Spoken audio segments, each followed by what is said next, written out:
Hello friends, சூப்பரான தக்காளியும் carrot chutney எப்படி வைக்கலான்னு பார்க்கலாம் வாங்க. ஒரு வடை சட்டியில் தேங்காய் எண்ணெய் சேர்த்துக்கலாங்க.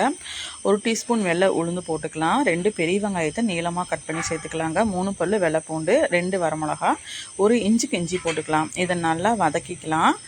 நல்லா கலர் மாறுற வரைக்கும் நல்லா வதக்கிக்கலாங்க. இந்த மாதிரி சட்னி அரைச்சி பாருங்கள், டிஃப்ரெண்ட்டான டேஸ்ட்டில் இருக்கும். அதுக்கப்புறம் ஒரு அரை கேரட்டை ரவுண்டாக கட் பண்ணி இந்த மாதிரி சேர்த்துக்கலாம். 2 தக்காளி பழம் மட்டும் அளவாக போட்டுக்கலாங்க. கொஞ்சம் உப்பு போட்டு இதை நல்லா வதக்கிக்கலாம். தக்காளியில் சுருண்டு வர வரைக்கும் நல்லா வதக்கிக்கலாங்க.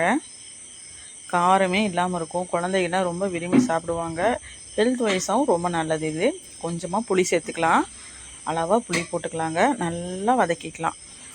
ஃபைனலாக ஸ்டவ் ஆஃப் பண்ணிவிட்டு கொஞ்சமாக கொத்தமல்லி இலை போட்டுக்கலாம். இதை நல்லா ஆற வச்சுக்கலாங்க. ஆற வச்சுட்டு மிக்ஸி ஜாரில் மாற்றிட்டு நல்லா கொஞ்சம் தண்ணி ஊற்றி ஃபைன் பேஸ்ட்டாக அரைச்சி எடுத்துக்கலாம். பார்த்திங்கன்னா இப்போ நல்லா வதங்கிடுச்சு. அவ்வளோதான், ஒரு மிக்ஸி ஜாரில் மாற்றிக்கலாம்.